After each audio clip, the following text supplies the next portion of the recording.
जय श्री साईं, जय श्री गुरुदेव।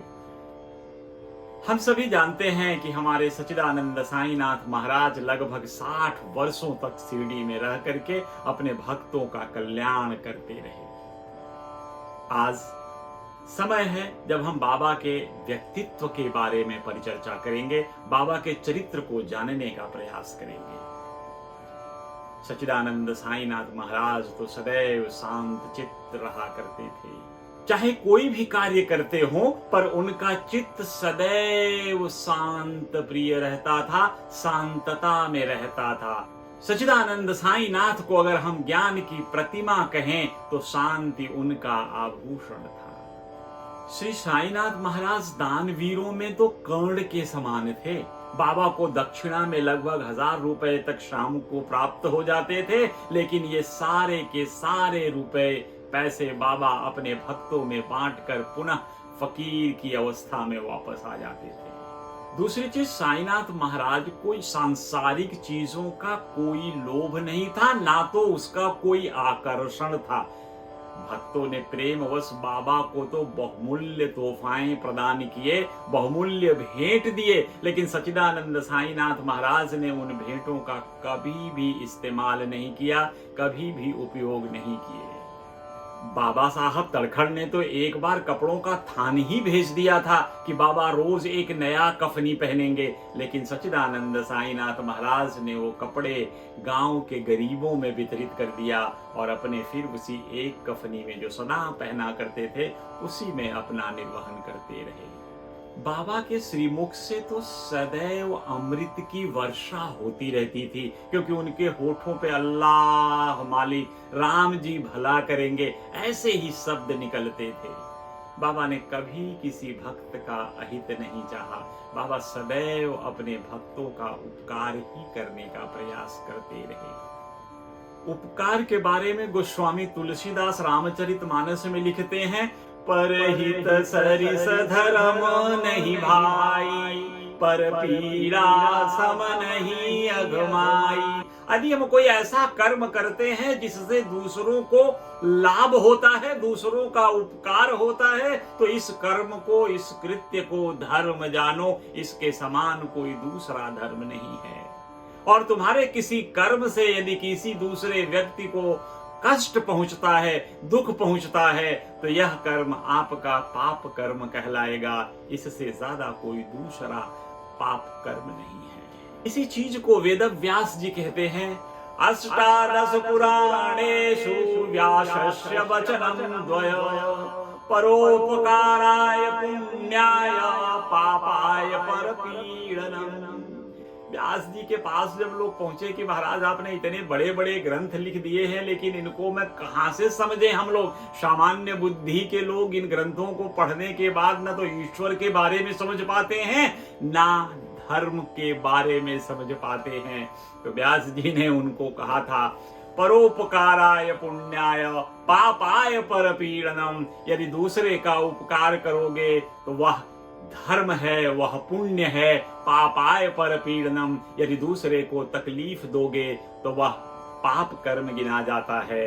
बाबा तो एक पारिवारिक गुरु थे, सदैव अपने भक्तों को अपना परिवार समझा करते थे। जैसे त्योहारों पे तरह तरह के पकवान बनाना, आनंद मंगल होना, गीत गाना, गजल गाना, कव्वाली गाना, बाबा यहाँ तक कि नृत्य भी कर लिया करते थे किसी न किसी अवसर पे। पर इतना ध्यान रखना कि बाबा इन सारी प्रक्रियाओं में भाग जरूर लेते थे, लेकिन उनके हृदय में लगी समाधि किंचित मात्र भी विचलित नहीं होती थी। सदा समाधिस्थ रहते थे, सदैव अपने ईश्वर को अपने हृदय में धारण किए हुए भगवान श्री साईनाथ महाराज ध्यान मग्न रहा करते थे। या हम यूं कहें कि जब दुनिया जागती थी तब बाबा सोते थे, और जब दुनिया सोती थी तब श्री सच्चिदानंद साईनाथ महाराज जागते थे। गीता के दूसरे अध्याय के 59वें श्लोक में भी इसी चीज का वर्णन किया है। यानि सा सर्वभूतानां तस्यां जागर्ति संयमी, यस्यां जागृति भूतानि सा निशा पश्यतो मुने। जब सब जीवों के लिए रात्रि है, वह आत्म संयमी लोगों के लिए जागने का समय होता है, और जब समस्त जीवों के जागने का समय होता है, वह आत्म निरीक्षण करने वाले मुनियों के लिए रात्रि का समय होता है। इसी चीज को कबीरदास जी कुछ दूसरे शब्दों में ऐसे कहते हैं, सुखिया सब संसार खाए अरु सोए, दुखिया दास कबीर जागे अरु रोए। कबीरदास जी कहते हैं कि लोग सामान्य जन माया के पास में फंसकर खाने और सोने को ही अपने जीवन का मुख्य उद्देश्य समझते हैं, लेकिन कबीर दास तो माया के फांस को काट चुके हैं। इसलिए भव सागर में फंसे हुए इन लोगों को देखकर कबीर दास को रुलाई आती है। कबीर दास जी फिर कहते हैं, कबीरा सूता क्या करे, जागी न जपे मुरारी, एक दिना में सोवना लंबे पांव पसार। कहने के लिए तो कहते हैं सच्चिदानंद साईनाथ महाराज शिरडी में ही निवास करते थे, लेकिन ऐसा कई बार देखने में आया है कि अपने भक्तों की सहायता के लिए साईनाथ महाराज जहां भक्त ने जिस जगह पुकारा उस जगह पे प्रकटित होकर भक्त का कल्याण किया।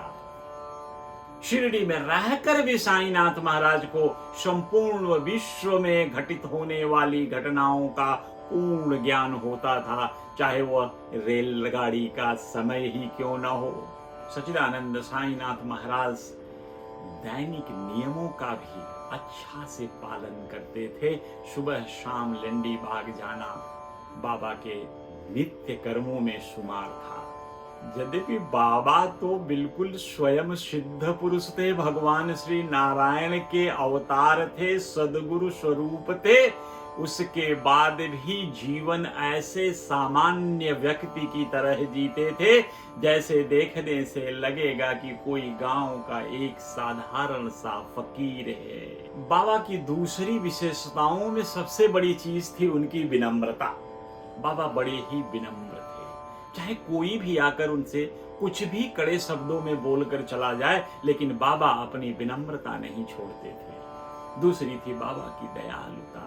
बाबा अपने भक्तों के दया सागर, अपने भक्तों की कृपा सिंधु, बाबा अपने भक्तों पे सदा दया बरसाते थे। और बाबा को तो अभिमान था ही नहीं, इतने विनम्र थे।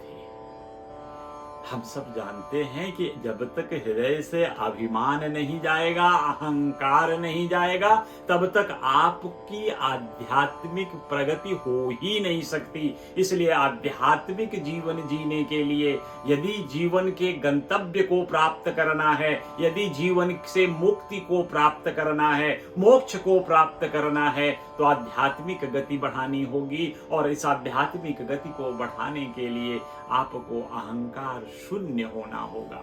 यह एक बड़ा दुरूह कार्य है, कठिन कार्य है कि आपके हृदय में अहंकार न हो, आपके हृदय में ईर्ष्या न हो, आपके हृदय में मोह न हो, आपके हृदय में लोभ न हो। इस माया जनित्र दुनिया में, माया से संचालित इस दुनिया में मनुष्य उसके फांस में अवश्य ही फंसता है। बाबा तो ईश्वरीय अवतार थे, उनके दर्शन मात्र से ही भक्तों के पाप कट जाते थे, भक्तों का चित्त शांत हो जाता था, एकाग्र चित्त हो जाता था। सच्चिदानंद साईं तो ईश्वरीय अवतार हैं। उनके पाद सेवन से त्रिवेणी का साक्षात दर्शन हो जाता है। त्रिवेणी में स्नान करने के बराबर का पुण्य प्राप्त होता है। और बाबा के चरणामृत को ग्रहण करने से समस्त इच्छाओं की पूर्ति सहजता के साथ हो जाती है। ऐसे अनेक उदाहरण आपको श्री साईं सचरित्र में देखने को मिल जाएंगे।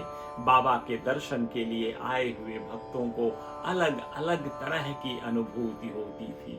और बाबा के उदी के बारे में तो आप सभी लोग जानते थे कि उदी तो हर रोग के लिए रामबाण होती थी। यहाँ तक कि प्राण अगर अटका है तो उसको पुनः लाना या मोक्ष प्रदान करना, दोनों भी युदी के साथ संभव था। कुछ भक्तों ने तो यहाँ तक कहा कि सच्चिदानंद साईं नाथ महाराज का दर्शन करना यानी पंढरपुर में साक्षात विट्ठल के दर्शन करने के समान है। बाबा के शिरडी प्रवास से शिरडी भी काशी, गागड़ापुर, नरसिंहवाड़ी, महाराष्ट्र में तमाम और धार्मिक तीर्थ स्थल हैं, उनके समान पावन हो गई और मोक्ष प्रदायिनी बन गई। आज श्री साईनाथ महाराज के व्यक्तित्व के बारे में बस इतना ही। अगले गुरुवार को फिर मिलेंगे सच्चिदानंद साईनाथ महाराज की एक नई लीला के साथ। जय श्री साईं। यह हमारा एक छोटा सा प्रयास है अध्यात्म को सरल बनाने के लिए। यदि आपको यह वीडियो पसंद आता है तो लाइक करें, अपने दोस्तों, अपने परिवार जनों के बीच में इसको शेयर करें और सब्सक्राइब जरूर करें ताकि आपको हर गुरुवार को एक नया वीडियो प्राप्त हो सके। जय श्री साईं।